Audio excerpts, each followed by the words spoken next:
Hadi. Hadi is a self-taught 16-year-old prodigy from Pororua. Not only is he a digital native, he is probably one of the first to be called a blockchain native. We've heard a little bit about blockchain before, but we'll hear a lot more from Hadi. Hadi's actually having widened his primary interest in finance and economics to include blockchain and cryptocurrency. He has built his own small mining system and trades cryptocurrencies regularly. A totally new world, which I'm certainly foreign to. Hadi now actively trades in cryptocurrency and follows the cryptocurrency sense with interest. Of late, he's developed a technical interest in market analysis and market indicators. He follows and reads charts on a regular basis to develop his own thinking on the subject using market sentiments. He has a well-rounded perspective to trading and investment decision-making. A boy of the future. He is currently working on several projects, one of which is analysis market conditions by calculating indicators and alerting users according to the large databases of historical information. And it is my utmost pleasure to welcome Hadi to the stage. Thank you.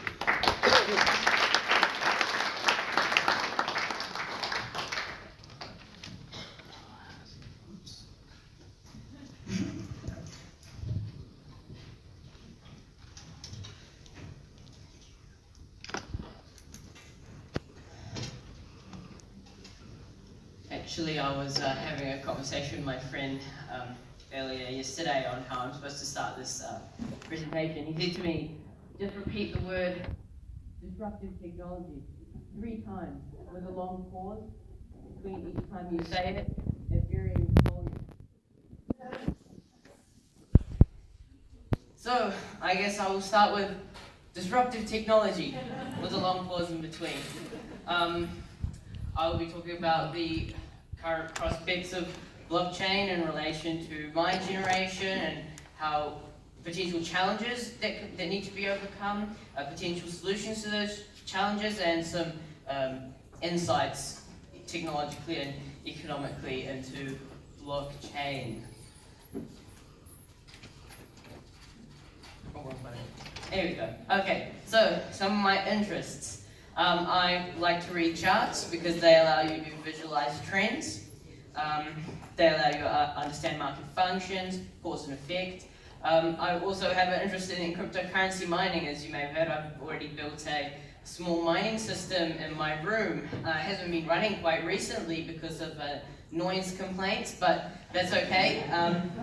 I quite like macroeconomic cycles and trends because whilst the minute details are also very important, I feel that the larger trend is also quite interesting because it allows you to set goals for the future and see how the world will progress.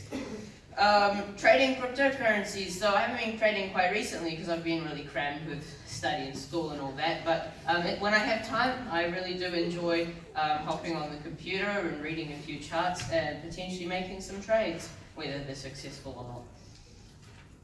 So, that's a picture of my seemingly janky looking mining setup. I built it this year and it's been running for a lot of hours. And now, what is blockchain and how does it work? So, the blockchain is as you may have heard, it's an uncorruptible ledger that can be programmed to store information and anything of value. So, the simplest way I can use to explain blockchain is with this envelope analogy. So, let's picture an envelope, right? And then I will put $10 into this envelope, along with a list of transaction information. These are actually my speaking notes, so I'm going to need these later. After I hastily fold up those transaction information or data and put it into the envelope, I will seal up the envelope. And on the back, I've written the number 76. Now, for this example, it's a number between 1 and 100, but in the case of Bitcoin, it would be a hexadecimal number. So the first person to guess the number 76 gets the $10 the envelope with the $10 note inside and gets to process the transactions. Now, if 2 people guess at the same time, the one that has the most number of guesses gets to keep the envelope with the money inside.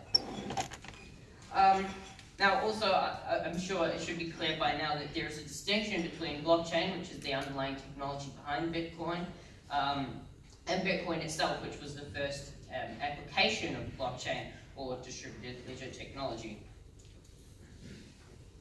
So, now that you have a bit of an idea of how it works, we'll go into more detail as to what Bitcoin is. So, Bitcoin was the first cryptocurrency to use distributed ledger technology. It was actually created to solve the issue of double spending, or spending the same digital token more than once, which banks, over the past few years, well, not now, but a long time ago, used to have these kinds of problems. It solved this problem by creating the blockchain, which I explained in an oversimplified explanation that hopefully most of you guys understand. This obviously later progressed to have much greater uses other than just preventing double spending, because then people realized that it doesn't have to just store financial information, it can store any kind of information. Peer-to-peer, decentralized, non-inflationary, autonomous, experimental distribution structure, all the common buzzwords you'd expect with the new technology. Paradigm shift, we can put that out there as well.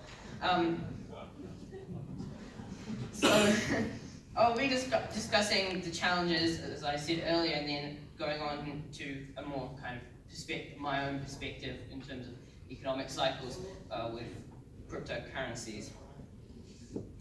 Right, that's just a quick visualization of how Bitcoin works. I already explained how blockchain works, but Bitcoin is one implementation of blockchain. As you can see, you have the people that guess, who are the miners, the people who charge, people who have wallets, and it just kind of all connects, and it's decentralized, so there's no one central point of failure. Potential challenges and how do we overcome them? So, challenges that need to be overcome. Adoption. Whilst the crypto space is very popular amongst traders and speculators, volatility is one of the reasons why cryptocurrencies are not widely adopted for everyday use. Now, obviously, we see that there's a growing adoption of distributed ledger technologies such as the blockchain, but the main, one specific implementation for cryptocurrencies still hasn't reached that level of adoption yet, where we could say that it's matured, partly because of volatility. The next problem is scalability. So there's a debate on how do we scale blockchain without making it more centralized. Now that goes pretty much what the debate is increasing the size of this envelope so that it can hold more transactions. But obviously if you increase the size of the envelope, it means it costs more to store this envelope. And that will lead to only more larger players kind of starting to take over because it's more expensive and out of the hands of the everyday person. Theft. How do we safely store information and wealth? So that's just around, obviously, kind of, I'll think of it kind of wallet. If you drop your wallet, if you're not careful how you look after your wallet, it's going to get stolen. Regulatory obstacles. Cryptocurrencies have and still do get a lot of bad press around their use. How might we regulate the sector without negatively impacting the function of crypto markets and maintaining decentralization? Personally, I'm of the belief that I believe things need to progress and mature and kind of let markets decide which ones will make it through kind of, the natural cycle of markets eventually will lean out the herd. And last point is ICOs, rise of initial coin offerings. This one's a bit ambiguous. I haven't really specified what the challenge is because it can be regulatory or technological depending on what way you look at it. Regulatory in the sense that there are different kinds of ICOs. You can have utilities, securities. So how are we to go about regulating them in a manner that's more clearer, so to speak? More challenges. So, blockchain and reality. Now, when you think of blockchain, you hear that it's incorruptible, it can't lie. But the thing is the moment that there is a human element involved, where the human has to tell the blockchain something, the blockchain is merely just a ledger, stores information. But what happens there is you see a discrepancy. For example, when you're tracking physical goods, how are we to ensure that whilst we enter the information into the blockchain, that information is entered as accurate? Just because you're entering information into the blockchain doesn't necessarily mean that that information is immediately accurate. The blockchain doesn't lie, but in certain applications you can lie to it. And that's something very important to be aware of because quite a lot of blockchain is associated with words like trust. Whilst it is quite a robust system, there are downsides to there are downsides to when it's implemented in a state where there's an element of human interaction, physical human interaction. Impacts on businesses. Now, more and more we're seeing, I'm starting to see companies coming out that claim to do blockchain forensics. That sounds like a great thing because now governments and regulatory organizations are outsourcing blockchain forensics and getting other companies to see where the money is going. And also, there's lots of Ponzi schemes continually arising. It'd be great to track our money and see where that's going. So, next slide. Oh, did I skip one? Oh, yes. So, alternative business structures. So, DAOs, or distributed autonomous organizations, are kind of decentralized companies that are built on the blockchain. So they're distributed in such a way, and they have a set of rules that govern that business, and that can have quite an impact on traditional business structures if we had to contrast and compare them to how they operate. And of course, they would have their downsides too. Obviously, that's where I stated potential impacts on traditional business structures and impacts on jobs. Jobs created, jobs lost, the cycle continues. Tackling issues, innovative uses of distributed ledger technology. So, theft, biometric blockchain technology. I heard of this project a while back. I'm not endorsing it at all, but how it works is it's a way of storing your biometric information on the blockchain. How it works is it encrypts your biometric information on your phone in a sandboxed environment, which means it can't be hacked, and then it sends out the encrypted information into the blockchain, but it stores the key to the encryption on your phone locally. So when you want to retrieve your information, for example signing into an account, it will retrieve that packet of information from the blockchain and decrypt it on your phone. That way there's no chance, or less of a chance of your biometric identity to be stolen. Nobody wants that to happen.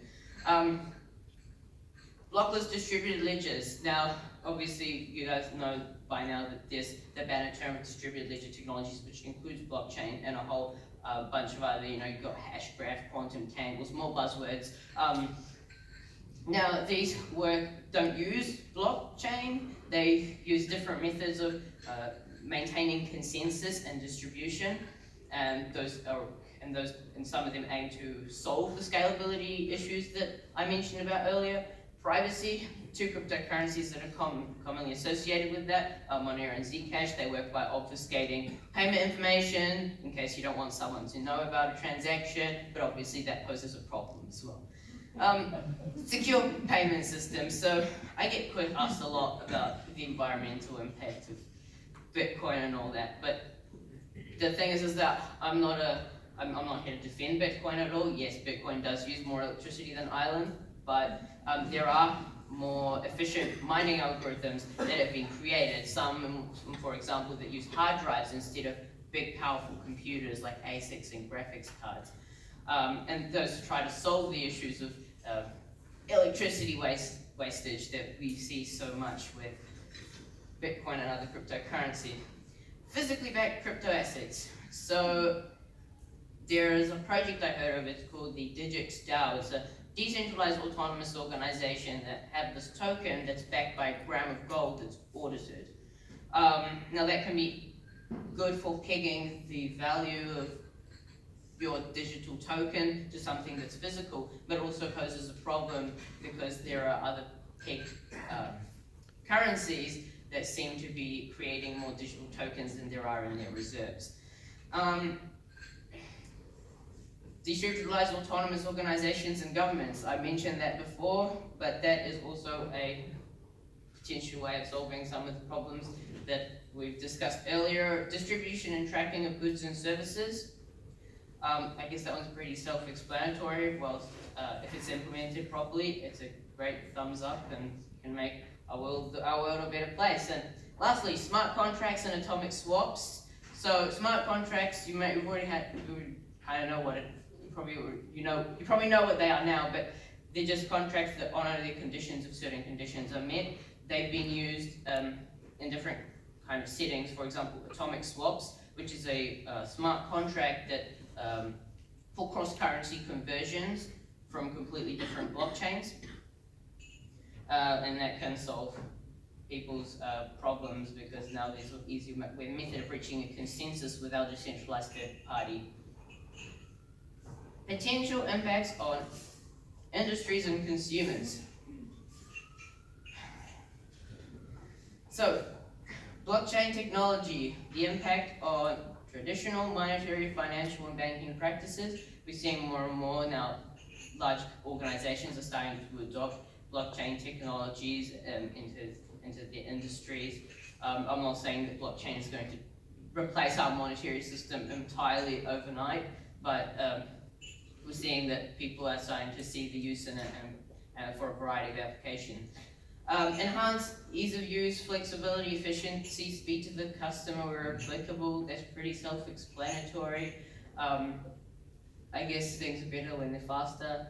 Asset management, utility of the blockchain tracking of products. So I already mentioned a little bit about that earlier.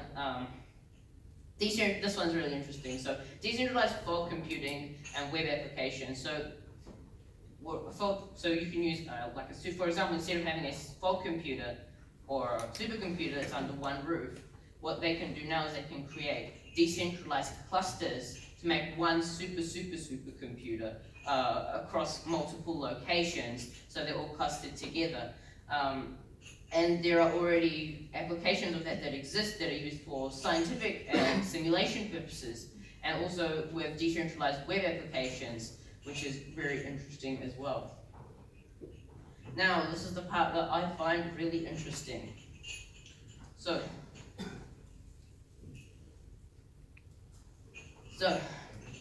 currently, in 1996, the adoption of the internet was 1% of the world's population. Currently, cryptocurrencies stand the same way that the internet stood in 1996. Only about 1% of the world's population has adopted cryptocurrencies to some extent. This just puts it into perspective for where this technology is in terms of how we've seen previous technologies progress, and just because we look at the internet's timescale doesn't mean that it will be the same for things like blockchain and cryptocurrency. So what are some reasons for why people from my generation want to embrace technology? Well, this one's pretty simple. Differentiating themselves from bigger people. From adults. Yeah, put it at that. Leave it at that. So, I mean, obviously you guys have probably witnessed that younger people tend to like to use the social networking system that adults don't use. And immersing themselves in different and differentiated components of everyday life. Trust factor. So, another appeal to these kinds of technologies is the influence that they can have, especially if very famous people end up endorsing them, or they say this technology is great for this and that. Now, this quote I find very interesting. So, clinical psychologist Dr. Jordan B. Peterson once said, "We live within a framework that defines the present as eternally flawed and the future as eternally better. Without this mindset, we would get nothing done." Now, think in this mindset. This is the mindset that drives all of us as humans to continue and progress, because we're always trying to picture a better future to fix this flawed present. And without this kind of mindset, we wouldn't have the motivation to get up every morning and go to our jobs, go do our chores, and what we have to do. It's these motivations that help us see meaning in our lives. The thing is that most people would see Gen Z as merely hollow shells of their dreams and aspirations, and I'm not going to disagree with that, but there is motivation behind what drives us to become capable humans. Next part. Preference is a fundamental economic axiom, and that also relates back to the framework that motivates us and drives us to adopt changes.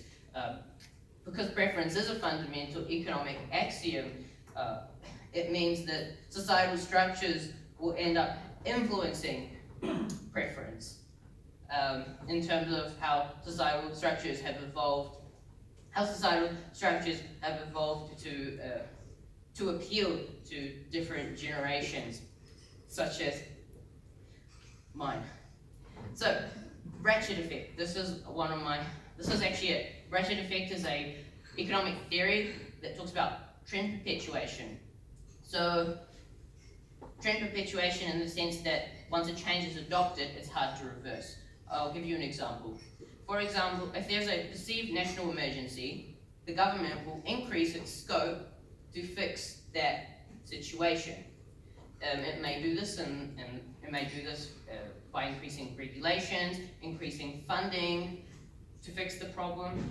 And then once the situation is sufficiently managed, the government will shrink, but it won't shrink back to the same point it had started at.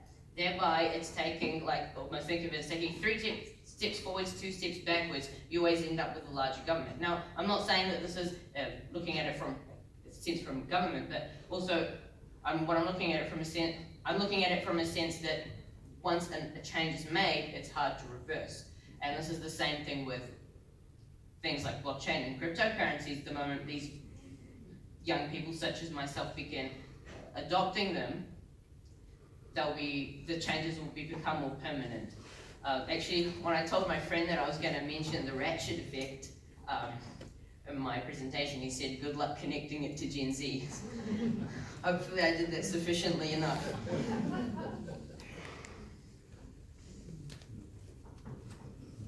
Next slide. Right, so this is the part, this part I also find interesting because this is what I've been looking into.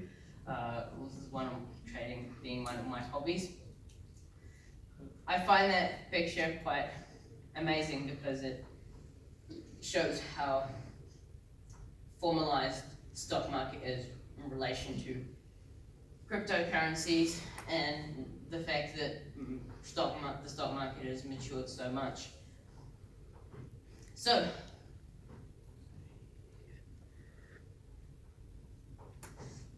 this is the Gartner hype cycle. So, I'll be explaining this hype cycle in 2 different perspectives, a technological and economic sense, both of which are related. This cycle describes the way that how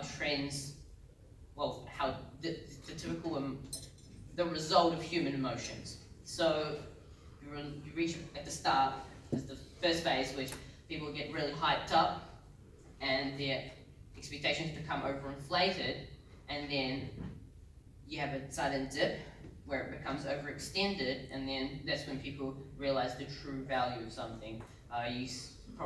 Probably it's been demonstrated in history before. For example, the dot-com bubble. You look at a chart of Amazon for the past few decades, you'll see that the dot-com bubble looks like a tiny hill, whereas now it's just one giant swing upwards.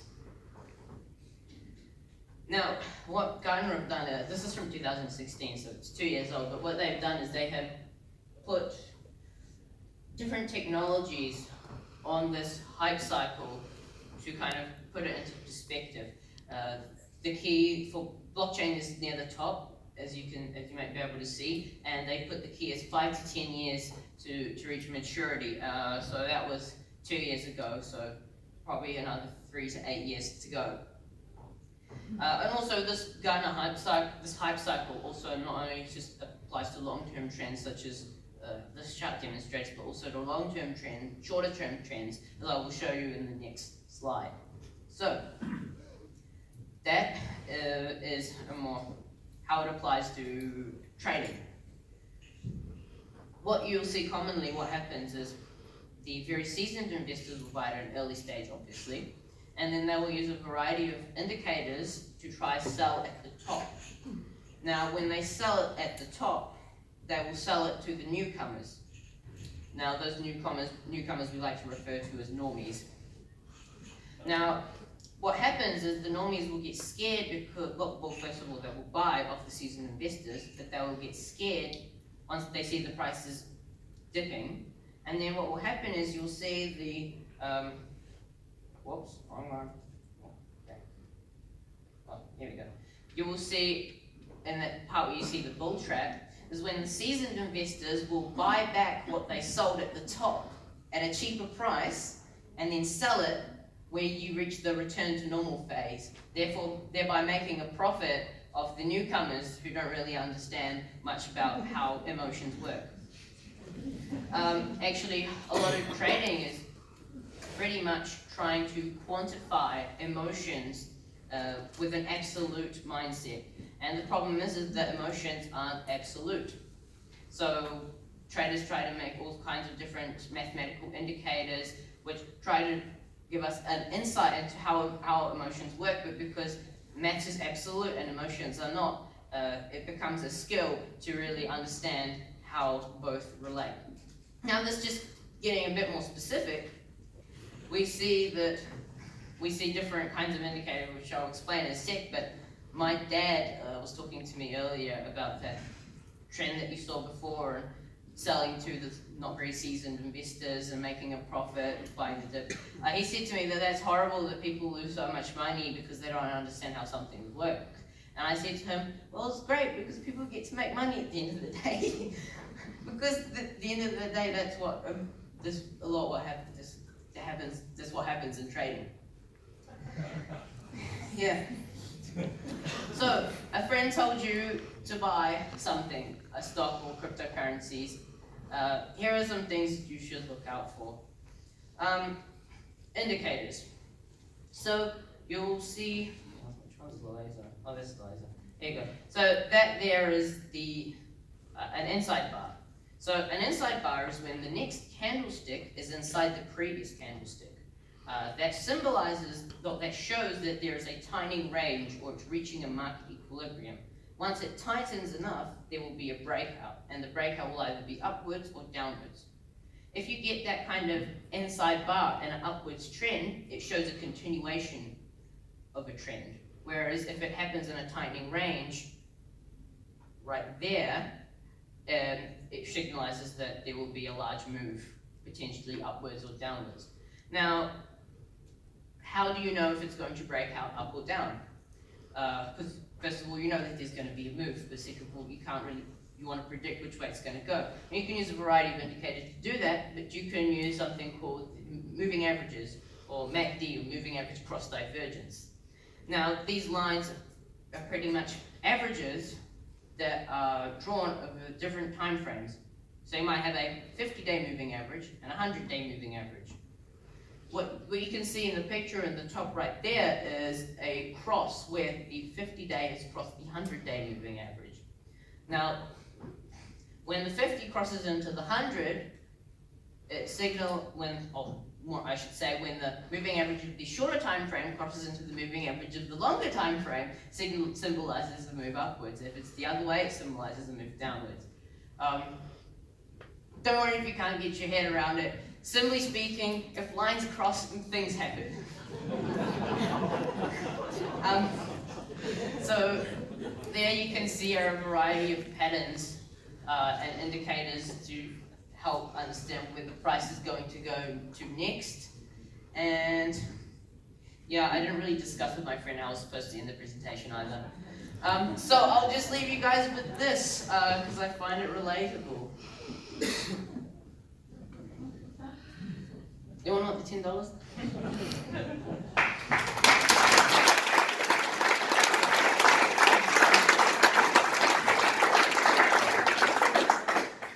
I'm sitting there thinking, how am I going to summarise that?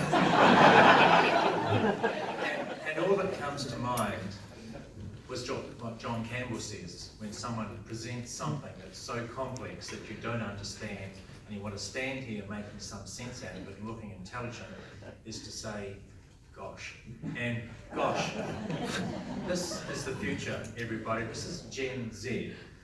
And I'm not looking forward to, well, I am looking forward, I suppose, to the new one, which will be the Alpha, which comes after Gen Z. So we've got some incredible talent coming before us. And speaking of talent, not only have you heard what Hadi has said today, but he also hides a lot under a bushel. And I'd just like to play a short video, if I may, just to show the extent that this young man goes to, besides baffling completely me. I won't speak on behalf of yourselves, but if we could just take a few minutes just to look at this video, and I'll come back and talk to you a second. I was so impressed with this young man that not only has got more commitment and appreciation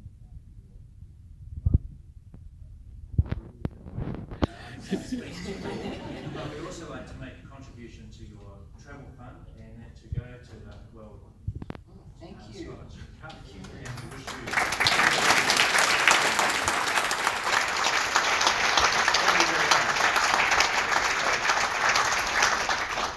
I met up with Hadi a couple of weeks ago, and I came away thinking this young man has a maturity well beyond his years, and he certainly demonstrated that through the World Cup Scholarship, and we wish them all the very best.